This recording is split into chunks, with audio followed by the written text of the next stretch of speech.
familiar with Northern Lights. We're here in Malmo, Sweden at Hack Night 2. And I'm here with Raccoon, who's part of the Telecomix Blackthrows. Why would I, as a citizen in the West, need to use a Blackthrow? I mean, don't we live in democracies that have freedom? But you might be living in a democracy where the I don't know the English word for it, but you have freedom of speech, and then you have protection for whistleblowers to the press. And you might want to contact a government institute or the press for something that the government did, and you don't want it to be traced back to you. You don't want it to be logged through your normal internet service provider. You just want to send out legit message to a secure channel and make sure that it doesn't get traced back to you. So the use doesn't have to be an opposition to the government. It could just be any kind of message that you want to leak to the press, but you don't want to get caught doing it. You don't want it to be traced back to you. Maybe you have a really important job or something, and you have an opinion that you don't want to mix up with the job, with the profession, or you don't want your family to know a certain opinion or something, but you really want it to get down in the wild.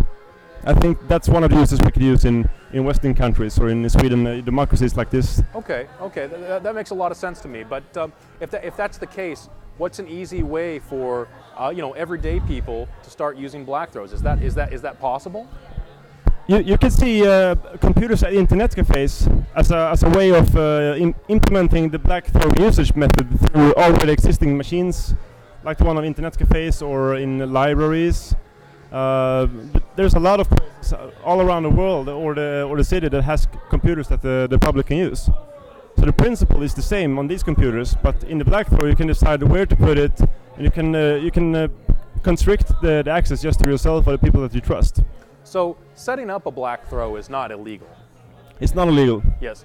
However, it seems that the society would hold the person responsible for the data moving through the Blackthrow. Is that true or false? Or the main reason that we developed Blackthrow in the first place and did it in a way that remove all the traces to the creator of the Blackthrow. That's why I went through the whole thing with removing the fingerprints and so on. Because if you find this box, you don't know who's responsible for it. The only thing you have to put your hands on is the machine itself. So even if people use it to pass data through it, you don't know who created it and who put it there. So there's no one to blame for the action. There is some liability issue there if it would be traced back, do you think? I guess that depends on the kind of data that actually moves through it. Yeah. How big is the risk that someone would be interested to know the originator of the message? If you only use the Blackthrow to send legit messages through the press or through the governments or to talk freely to friends across the border, if your government is controlling traffic, I don't think that it's much of an issue compared to storing illegal stuff on it.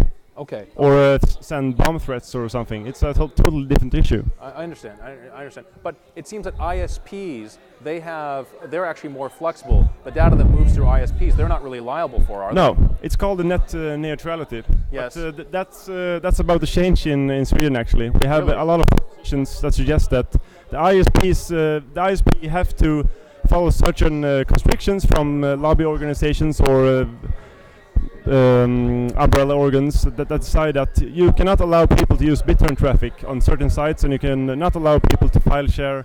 You cannot do this and do that. So they're putting a lot of pressure on the ISPs right now. Okay, but it hasn't all passed yet. No, it's just a suggestion, and a lot of people is making all kinds of motions and propositions in this direction. Well, that's very healthy, it seems, to try to fight that. Absolutely. Why are ISPs afforded more protection than a citizen? Doesn't that seem strange to you? I think it has to do because they are offering a service that is not bound to the content of the service. They're just moving traffic from one point to another, and they have no way to decide which kind of content to move through their cables. Isn't that what someone who's setting up a Blackthrow is also doing? Yeah, that's why if you look at the Blackthrow itself, the actual computer as an entity, you can compare it to the entity that is the ISP. Mm-hmm. You don't have a juridical person, a physical person to keep responsible for the project. See, you're using the same kind of protection, not by the law, but just not having a responsible person. Exactly. Do you think that by setting up Blackthrow boxes in the West, we can help to promote democracy in other areas of the Absolutely. world, China and, Absolutely. We can build the cross-border mesh networks between the countries, which passes along connections or trunk lines. You only have a few trunk lines between each country. Sweden only have two trunk lines, one between Sweden and Finland, and one between Sweden and Denmark. So if you're gonna create traffic that will move outside of your country, you have to pass this line. But if you build blackthrows on the borders and use satellite communications for long distance or radio communication, ham radio has a really long range. Yeah. It has a very low baud rate, but it's very long range, so you can make a compensation there to be able to reach other countries.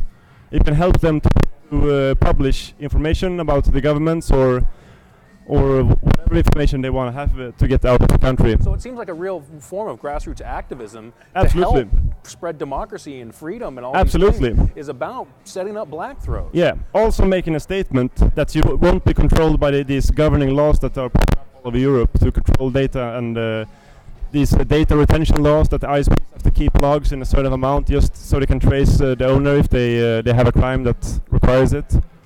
It's sort of a grassroots statement against the whole system that is about to be built up. No, I don't think there's any shortage of people who want to do good things for society and whatnot and try to help people. But those without a lot of IT experience, how can they start to get set up?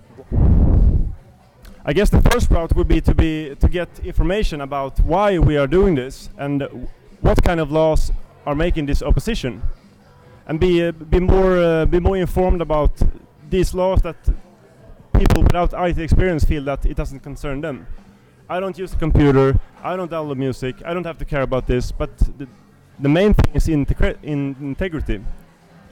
It's really affecting them in a passive way because they are not on the internet and can see that the traffic being blocked, but kids are growing up in an environment that this is going to get the default. Yes.